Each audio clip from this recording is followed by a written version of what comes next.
Tell me one thing, क्या तुमने book it and with us पढ़ी है? अगर तुमने पढ़ी है then you already know what I am going to say, but if not, अगर तुमने ये बुक नहीं पढ़ी है देन आई थिंक तुम काफ़ी ज़्यादा सेफ हो। बिकॉज आजकल के टाइम तुम कहाँ भी देखोगे अपने आसपास एक ही इंसान का नाम बहुत ज़्यादा फेमस हो रहा है, and she is Colleen Hoover, in short CoHo. She is a kind of queen of book talk, जिसके पीछे पागल होते जा रहे हैं। जैसे लास्ट टाइम मैं कुछ बुक्स लेने महिला हाट गया था, and if you are from Delhi you already know what Mahila Haat is. सो मैंने वहाँ पे देखा काफ़ी ज़्यादा लोग सेम बुक ढूंढ रहे हैं, which is It and With Us by Colin Hoover. At first I thought it's just a random hyped book from Instagram reel and social media influencers, but then I saw majority of the book buyers are women, and they are not just like looking for It and With Us, they are looking for any book they can get from Colin Hoover. And then I realized that अगर ये चीज़ इतनी ज़्यादा हो चुकी है कि हर कोई एक ऑथर की लाइन, ऑथर की बुक्स पढ़ने के लिए इतना ज़्यादा बेताब है, then I think there is something definitely to look at. And I decided to look deep into her books and her writing, and I found something really interesting. लेकिन एक मिनट, आखिर ये इतनी ज़्यादा ऑब्सेशन आई कहाँ से, और जेन ज़ी इस बुक के पीछे इतना ज़्यादा पागल क्यों हैं? एंड नॉट जस्ट बुक, इस ऑथर के पीछे इतने ज़्यादा पागल क्यों हैं? So actually Colleen Hoover is the biggest writer in the world right now. Yes, Stephen King से भी ज़्यादा, जेके रॉलिंग से भी ज़्यादा, एंड चेतन भगत को तुम छोड़ ही दो। एंड उसकी स्टोरी सिंपल नहीं है, just like boy meet girl, girl meet boy, no that's nothing. उसकी बुक्स के मेन इंग्रेडिएंट्स ही है boy meets girl, boy meet abuse girl, and then boy left girl, and even that still girl loves that boy. Domestic abuse, trauma, gaslighting, ये सब चीज़ें उसकी books की, उसकी राइटिंग की मेन इंग्रेडिएंट्स है जो कि आपको उसकी राइटिंग में दिख जाएंगे। And you know, even having these things into her writing, Gen Zs, even we people are looking deep into her writing, and we think that is something really good for us, and we are eating it up like breakfast. But actually what is the problem? हम इस topic को इतने domestic abuse और जितने भी तुम feminist against topic देखते हो, इतने ज़्यादा हम इस चीज़ के लिए इतने ज़्यादा पैशनेट क्यों है? आखिर ऐसा क्या है इस टॉपिक के पीछे जो हम इतने ज़्यादा इनके पीछे पड़ जाते हैं? सो एक्चुअली आई गेस हम इस टॉपिक के पीछे नहीं हैं, ये टॉपिक ही हमसे रिलेटेड है। So how? सो एक टाइम था जब लोग फेरी टेल सुनते थे, स्नो वाइट, सिंड्रेला एंड ये सब चीज़ें, एंड आई थिंक तुमने भी ये चीज़ें भी सुनी होंगी, जिसमें एक हैंडसम हीरो आता है just like me,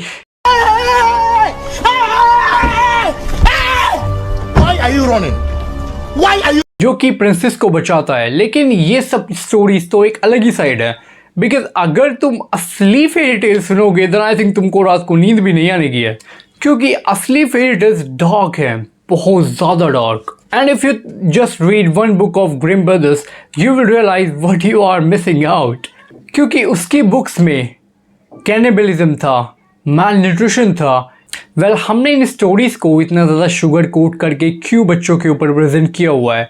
then I guess इसकी प्रॉब्लम भी लोग हैं, बिकॉज जब तुम इस चीज़ को इतनी ज़्यादा देखते हो, when you see just normal feminist post on Instagram, तुम इतना ज़्यादा उसके पीछे पागल हो जाते हो, लाइक वो चीज़ तुम्हें डेफिनेटली अफेक्ट कर रही है, बट तुम उस चीज़ को जस्ट अवॉइड कर सकते हो, just like it's not affecting you, but you are still ready to comment and ready to fight in comment section. Well at first we thought इन स्टोरीज को फिक्शनल कर देते हैं ताकि बच्चों को हम इस चीज़ से प्रोटेक्ट कर सकें। किस चीज़ से? बच्चों को जो डार्क फैंटेसाइज वाली, जो तुम ये ग्रिम ब्रदर्स की जो स्टोरीज सुनते हो, तुमने कभी सुनी हो तो देख लेना, इस चीज़ से प्रोटेक्ट करने के लिए इसको शुगर कोट किया गया था। एंड शुगर कोटिंग इतनी ज़्यादा हो गई जितनी आप सोच भी नहीं सकते, क्योंकि अगर आप ग्रिम ब्रदर्स की मैं तुम्हें उसका एक एग्जांपल भी नहीं दे सकता। तो अगर मैं तुम्हें चाहता हूँ एक बार तुम उस वीडियो को एक बार ज़रूर देखो जो ग्रिम ब्रदर्स की स्टोरी कोई एक्सप्लेन करता हो, तो आप देख सकते हो, आपको रियलाइज़ होगा कि ये चीज़ कुछ अलग ही है, ये वर्ल्ड ही कुछ अलग है। Well one thing I have in mind actually, जो कि बहुत पहले से मेरे माइंड में थी, कि इतनी ज़्यादा शुगर कोटिंग वाली चीज़ें, ऐसी स्टोरीज़ आखिर हम पसंद क्यों करते हैं? एंड अगर कोई कैनिबलिज्म, माल न्यूट्रिशन वाली चीज़ें हमारी आंखों के सामने आती हैं, हम उसको एक्चुअली अप्रिशिएट करते हैं, हम उसको और ज़्यादा देखना पसंद करते हैं। वेल इसके पीछे एक साइंटिफिक एंड फिलोसफिकल रीज़न है जो कि एरिस्टोटल ने दिया था। एंड इस कॉन्सेप्ट का नाम था कैटर catharsis, इस टॉपिक का मतलब था जब हम किसी कैरेक्टर को स्टेज पर कुछ परफॉर्म करते हुए देखते हैं, कुछ करते हुए देखते हैं, तो हम अपने इमोशंस भी रिलीज करते हैं। जस्ट लाइक हमने किसी को कहीं पे जाते हुए देखा, हमने किसी को कहीं पे पिटते हुए देखा, हमने किसी के साथ कुछ बुरा होते हुए देखा, देन वी माइट थिंक कि ये चीज़ हमारे साथ हो रही है, या फिर हम अपनी उस चीज़ को अपने साथ फेंटिसाइज करने लगते हैं। जस्ट लाइक तुम रोड पे जा रहे हो एंड तुम किसी भले इंसान को किसी बुरे इंसान से पिटते हुए देखते हो एंड तुम उस चीज़ को देखते हो, अगर ये मेरे साथ होता तो मैं इसके साथ क्या करता, अगर मैं होता तो मैं इसको बचा लेता, या फिर तुम्हें उसकी तरफ सिंपैथी आ रही है, even though you are sympathizing towards that humble guy, but तुम उसको जाके मदद नहीं कर रहे हो। Well, this space is really safe to explore dark emotions. Like तुम कभी डार्क मूवीज़ अगर तुमने पढ़ी है तो तुम्हें पता होगा मैं क्या बात कर रहा हूँ, एंड अगर तुमने नहीं पढ़ी, अप्रिशिएट अगर तुम जाकर उसे पढ़ सकते हो तो, बिकॉज क्योंकि जब तुम वो चीज़ देखते हो तुम्हें उस चीज़ की ज़्यादा इमोशंस फील होते हैं, एंड जब तुम इमोशंस फील करते हो तुम्हें इस टॉपिक के ऊपर और ज़्यादा डीपली अंडरस्टैंडिंग मिलेगी। एंड वन थिंग, पहले के टाइम बुक्स कौन सेल करता था? I think book sellers. But आज का टाइम अगर तुम देखो तो बुक सेल होती हैं इंस्टाग्राम पोस्ट से, रील्स से। तुम किसी अपने फेवरेट इन्फ्लुएंसर का बुक पढ़ते हो, देखते हो, तुम जाके उसकी 2-4 बुक खरीद लाते हो। Just like 48 laws of power, the art of seductions. अगर तुमने ये बुक नहीं, आई कैन बेट तुमने ये बुक ज़रूर पढ़ी है, या फिर तुमने इसकी एक्सप्लेनेशन ज़रूर देखी है। And tell me one thing, तुमने क्या उस बुक को इसलिए खरीदा क्योंकि तुम्हारा फेवरेट इन्फ्लुएंसर, या फिर तुमने एक कमेंट देखा इंस्टाग्राम पे कि मेरे को वो बुक चाहिए बिकॉज वो इंसान उस चीज़ को पढ़ रहा है? आई गेस तुमने वो ज़रूर किया होगा। एंड मैंने भी ये चीज़ गलती की थी, and I found really shittiest book in my life, जो कि है 48 लॉज ऑफ पावर। मैं ऐसा क्यों कह रहा हूँ? Because I am really frustrated, because क्यों अंदर जो चीज़ें हैं वो चीज़ तुम किसी भी नॉर्मल बुक के अंदर देख सकते हो। इट्स जस्ट कॉमन सेंस कि डोंट एवर लाइक, मैं क्या बताऊँ तुमको, उसका फर्स्ट चैप्टर ही वो है जो कहता है कि never outshine your master. And ये एक नॉर्मल कॉन्सेप्ट है, तुम्हें भी पता है, मुझे भी पता है। जो तुमसे ऊपर है तुम उसके जाके लड़ोगे तो नहीं, तुम उसको जाके प्यार से ही तो बात करोगे। So it's just normal thing, and I found this really bad because मैंने अपने डिसीजन लिया based on a influencer post instead of just reading the context about book. अगर मैं 2 मिनट निकाल के बुक के डिस्क्रिप्शन ही पढ़ लेता कि इस बुक्स के अंदर है क्या, तो मैं शायद अपने पैसे बचा लेता। वेल, वापस आते हैं इट एंड विद अस के ऊपर। सो यूएस में एक लड़की अपनी वीडियो रिकॉर्ड करते हैं इट एंड विद अस पढ़ते हुए, कॉलिन हूवर वाली, एंड वो रो रही होती है। एंड यू नो व्हाट, ये वही यूएस है जहाँ पे तुम कुत्ते को कुत्ता नहीं बोल सकते, इंसान को इंसान नहीं बोल सकते, मर्द को मर्द नहीं बोल सकते, औरत को औरत नहीं बोल सकते।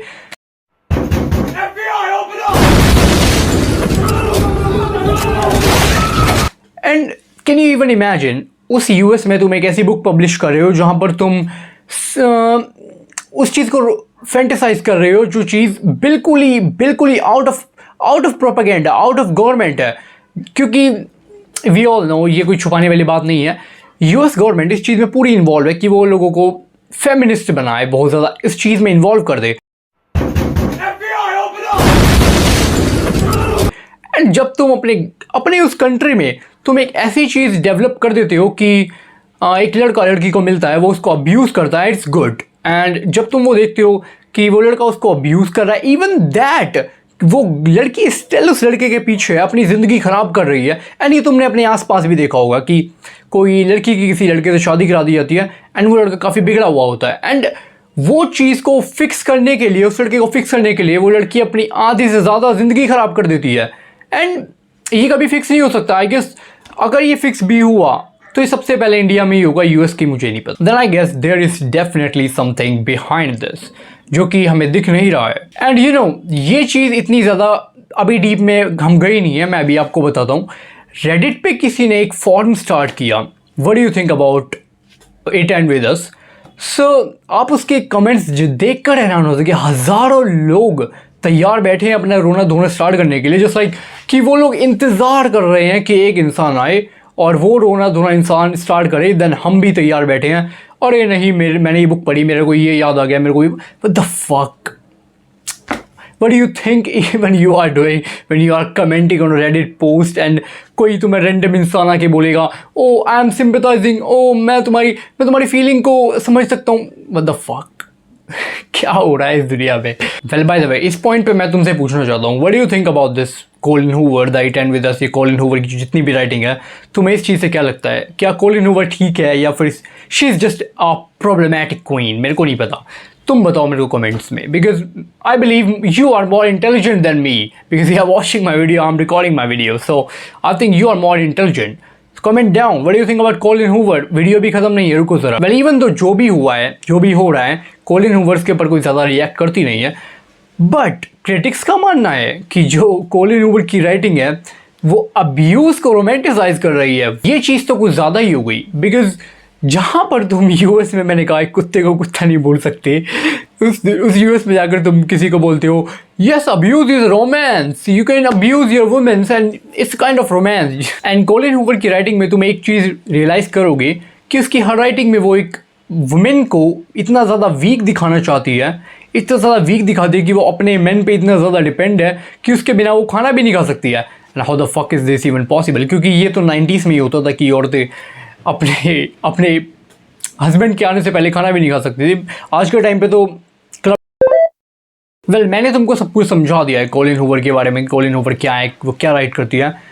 I will give you 3 step formula, जिसको अगर तुम पढ़ो, अगर तुम इसको समझो, देन आई गेस तुम किसी बुक्स के प्रोपेगेंडा में या किसी वीडियो के प्रोपेगेंडा में बिल्कुल भी नहीं फंस सकते. आई कैन बेट, अगर तुम फंस गए तो डिसलाइक कर देना. So the first concept is question everything. I mean, जब भी तुम कोई बुक पढ़ो, जब भी तुम कोई वीडियो देखो, इट्स नॉट कि तुम्हें एक एक वर्ड उसका फॉलो करना है. जस्ट लाइक तुम मेरी वीडियो देख रहे हो, तो इसका मतलब ये नहीं है कि तुम्हें मेरी वीडियो को 101% अपनी लाइफ में अप्लाई करना है. इट जस्ट कि तुम इस वीडियो को देख रहे हो and you are just enjoying, ठीक है. एंड अगर तुम किसी चीज़ को पर्सनली पढ़ रहे हो, just like 48 laws of shit, जो कि तुम पढ़ सकते हो, अगर तुम उसकी एक एक वर्ड को बैठ गए लिखने, उसको इम्प्लीमेंट करने अपनी लाइफ में, may be you will and up being a broke. क्योंकि वो बुक इतनी घटिया बुक है ना, मैं उसका नाम भी नहीं ले सकता. So the second step is diversify your reading. I mean yes, तुम अगर फाइनेंस में हो या तुम नॉन फिक्शनल किसी में भी हो, ऐसा मत करना कभी भी कि तुम एक ही जॉनरा की बुक पढ़ रहे हो. वैसे मैंने फाइनेंस का नाम गलत लिया बिकॉज वो एजुकेशन में आ जाती है, but even though you are in education, तुम किसी एक राइटर या फिर एक इंसान या एक जॉनरा की बुक को मत लेके बैठा करो. जैसे कोलिन हूवर ले लिया तुमने, रॉबर्ट कियोसाकी, इन सब चीज़ों की अगर तुम किसी एक इंसान की बुक पढ़ रहे हो ना, it means you are reading his mind और हर माइंड. तो फॉर माई एग्जाम्पल, अगर मैं एक बुक राइट करता हूँ अबाउट सेल्फ इम्प्रूवमेंट और अबाउट एनीथिंग एल्स, मैं अपने एग्जाम्पल्स डालूंगा, मैं अपनी सोच डालूंगा. But if I am writing a fictional, then अगर मेरी जो बुक सेल्फ इम्प्रूवमेंट से रिलेटेड है, एंड आई थिंक मैं उसमें भी अपना मसाला ऐड करूँगा. I think you got my point. अगर मैं जो चीज़ सेल्फ इम्प्रूवमेंट में डाल रहा हूँ वही चीज़ मैं फिक्शनल में डाल रहा हूँ, मेरा तो पॉइंट ही ख़राब हो गया. एंड आई थिंक तुम उस चीज़ को रीड करोगे, तुम्हें कहीं ना कहीं एक सेल्फ इम्प्रूवमेंट वाली झलक मिलेगी. देन आई गेस तुमको अपनी रीडिंग को डाइवर्सिफाई करना चाहिए एंड अलग अलग चीज़ें भी देखनी चाहिए. दुनिया में बहुत चीज़ें रीड करने के लिए, कोई एक कोलिन हूवर ही नहीं बची है. एंड आजकल काफ़ी लोग फ्रांस काफ्का के भी पीछे पड़े हुए हैं. अगर तुम चाहते हो मैं फ्रांस काफ्का के ऊपर भी एक वीडियो बनाऊँ, comment down. And the third and last step, talk about this, because when you see a book, when you read a book, you have so many questions in your mind, just like 48 laws of shit. तुम इस book को पढ़ोगे, तुम्हारे दिमाग में 50 question आएंगे, तो कहाँ जाके बताओगे? तुम उस फ्रेंड को जाके बताओगे जिसको पता भी नहीं है ये बुक एग्जिस्ट भी करती है, या तुम उस फ्रेंड को जाके बताओगे जिसको पता भी नहीं है फिक्शनल क्या होता है, नॉन फिक्शनल क्या होता है. तो आई गेस तुम अपने जैसे इंसान के पास जाओगे, एंड तुम अपने जैसे इंसान को कहाँ ढूंढोगे? रेडिट पे, इंस्टाग्राम पे, डिस्कॉर्ड पे. तो तुम्हारी ये खोज मैंने आसान कर दिया है. मेरे लिंक के डिस्क्रिप्शन में है मेरे फॉरम की, सॉरी मेरे रेडिट कम्युनिटी की. एंड मेरे मुंह से फॉरम हर बार क्यों निकल जाता है, आई डोंट नो. तो मेरे डिस्कॉर्ड की कम्युनिटी की लिंक डिस्क्रिप्शन में है, तुम ज्वाइन कर सकते हो, जहाँ पे हम बात करते हैं philosophy, self improvement. Well, before ending this video, I want to appreciate Colleen Hoover, because उसने एक ऐसी चीज़ कर दिया जिससे कि जो नॉन रीडर्स हैं वो भी रीडिंग की तरफ आ रहे हैं. And I really appreciate this thing कि जो इंसान कभी बुक नहीं पढ़ता था उसने शायद कोलिन हूवर की बुक पढ़नी स्टार्ट कर दी हो. आई डोंट नो व्हाई मेरा कैमरा इतना ज़्यादा लैग क्यों हो रहा है, बट जो भी है वीडियो एंड होने वाली है तो इसको लैग होने देते हैं. And before ending this video, I want your suggestion about Franz Kafka. What do you think about Franz Kafka and Colleen Hoover? Comment down and tell me if I should make video about Franz Kafka. I'll see you in the next video. We all are Mammons, and you know what to do. Link is in the description. Join the community and subscribe. Smash the subscribe button. Thank you so much.